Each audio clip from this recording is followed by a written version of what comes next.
Ladies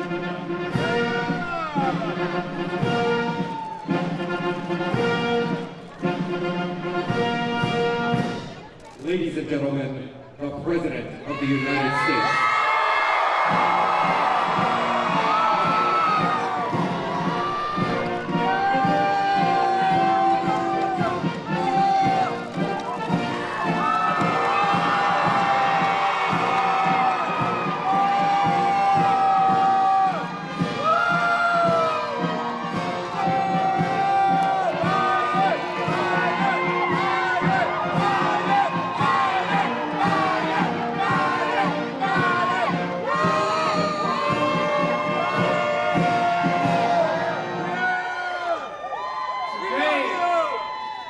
Today we celebrate America.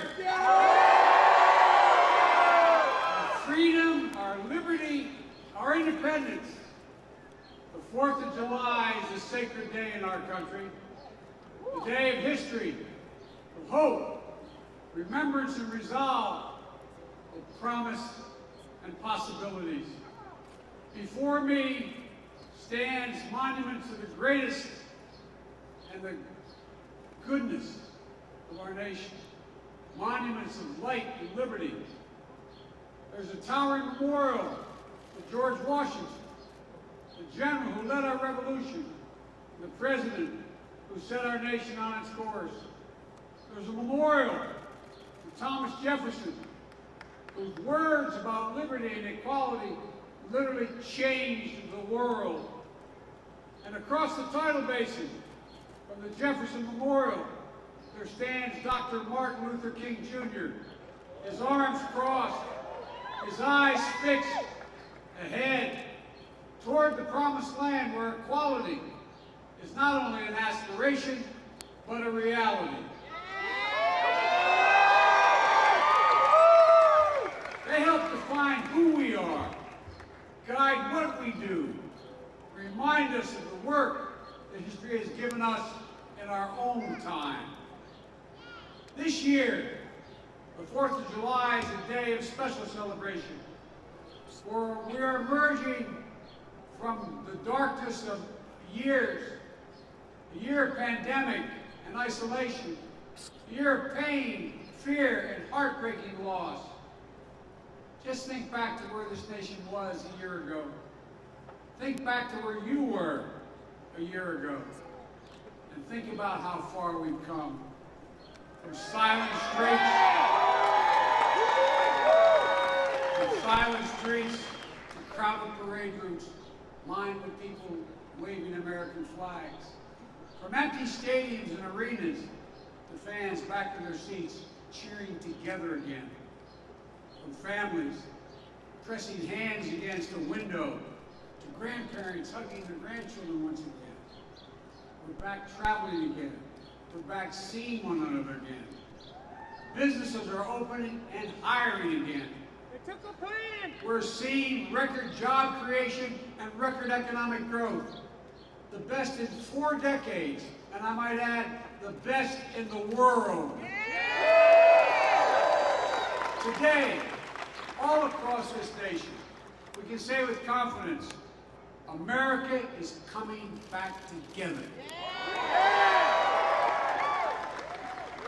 245 years ago, we declared our independence from a distant king. Today, we are closer than ever to declaring our independence from a deadly virus. That's not to say the battle against COVID-19 is over. We've got a lot more work to do. But just as our declaration in 1776 was not a call to action, not a reason for complacency or a claim of victory, was the call to action. The same is true today. Back then, we had the power of an idea on our side. Today, we have the power of science.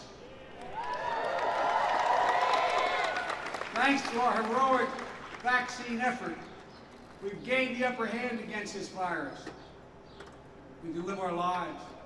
Our kids can go back to school. Our economy is roaring back.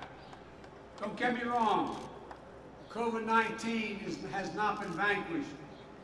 We all know powerful variants have emerged, like the Delta variant. But the best defense against these variants is to get vaccinated.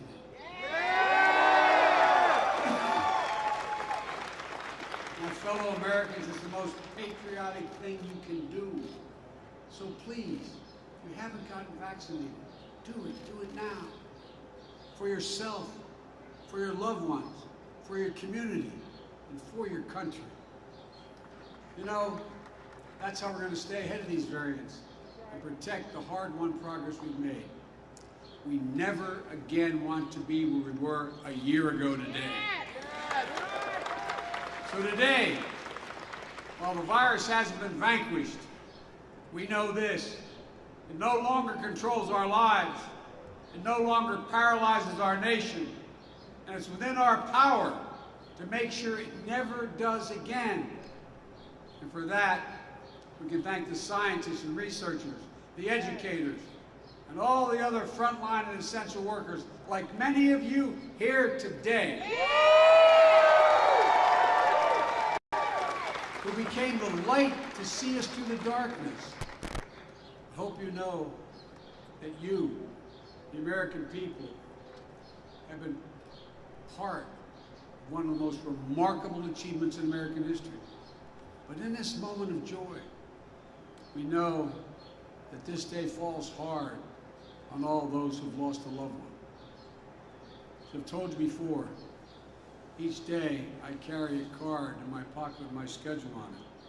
And the back of that schedule, on that card, I have the number of Americans who've lost their lives to COVID, the precise number. As of tonight, that number is 603,018 people have lost their lives. There are husbands and wives, mothers and fathers, sons and daughters, brothers and sisters, grandparents, friends, neighbors, co-workers. And we also remember all those who lost this year, that we lost, and families lost to other causes of death, and cruel twists of fate. They too left behind loved ones, unable to grieve or mourn or find closure. Each of them meant the world to someone they left behind. And those of you who've been through all this know that to heal, you have to remember. We have to remember them.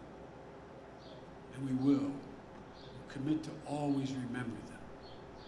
That's what we'll do. I've long said that America is unique. Unlike every other nation on earth, we were founded based on an idea. We hold these truths to be self-evident, that all people are created equal, endowed by their Creator with certain unalienable rights, among them life, liberty, and the pursuit of happiness. And while we've never fully lived up to those words, we have never given up on them. They continue to animate us, and they remind us what at our best we as Americans believe. We Americans, we believe in honesty and decency, in treating everyone with dignity and respect, giving everyone a fair shot, demonizing no one, giving hate no safe harbor, and leaving no one behind. We lead by the power of our example, not the example of our power. We're part of something so much bigger than ourselves. We stand as a beacon to the world. It's a code. It's a code. Uniquely American code. It's who we are. To all the service members and your families who are here tonight, today, all of you serving around the world, it's the greatest honor to serve as your Commander-in-Chief. Jill and I,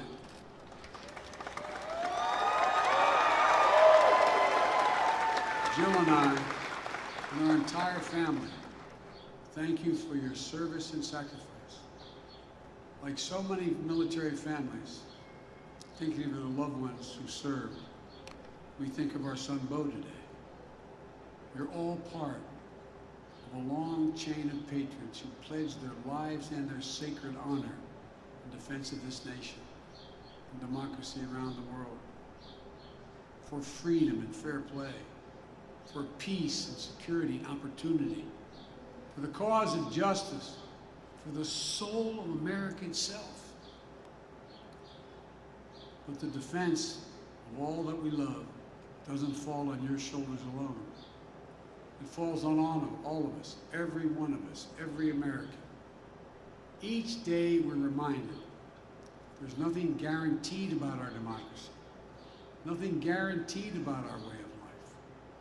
We have to fight for it, defend it, earn it. Folks, it's up to all of us to protect the right to life, liberty, and the pursuit of happiness, the right to equal justice under the law, the right to vote and have that vote counted, the right to breathe clean air, drink clean water, and know that our children and grandchildren will be safe on this planet for generations to come. The right to rise in the world as far as your God-given talent can take you, unlimited by barriers of privilege or power. One of the great gifts of the spirit of independence, and think about this, one of the great gifts is our capacity to see ourselves whole and see ourselves honestly. What we've gotten right, what we've gotten wrong. It's a measure of the greatness of America, and we are a great nation. We don't seek to bury the wrongs. We face it. We work to make it right. You know, history tells us that when we stand together, when we unite in common cause, when we see ourselves not as Republicans or Democrats, but as Americans, then there's simply no limit to what we can achieve. None. And today, we see the results of the unity of purpose. The unity of purpose in forging in our nation, we're forging in our nation. For together, we're beating the virus. Together, we're breathing life into our economy. Together, we will rescue our people from division and despair. But together, we must do it. Over the past year, we've lived through some of our darkest days. Now I truly believe, I give my word as a Biden, I truly believe we're about to see our brightest future. Folks, this is a special nation, a great nation.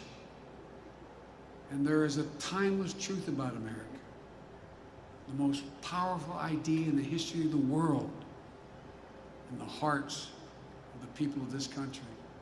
It beats in all our hearts.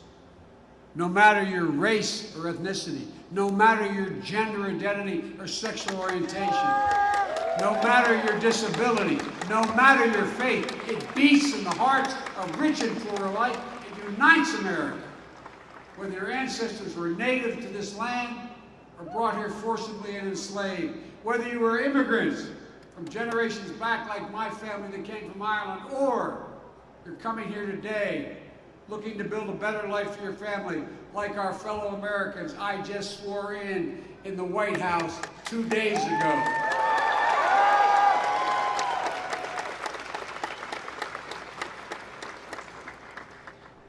The American creed, we use that phrase, the American creed, is we're all equal, created equal. It was written a long time ago. But the genius is that every generation of Americans has expanded it wider and wider to include those who were excluded before. That's why it's never gathered dust in our history books. It's still alive today. Alive in our hearts, alive in the work of our hands, alive not only in the history we read, but in the history we're making. My fellow Americans, now, we are the guardians of that very idea of America. It's up to us to save it, to preserve it, to build on it. And I know we will. On this sacred day, I look out to those monuments on our National Mall and beyond them, into the hearts of our people across the land. And I know this, It's never, ever been a good bet to bet against America. Never.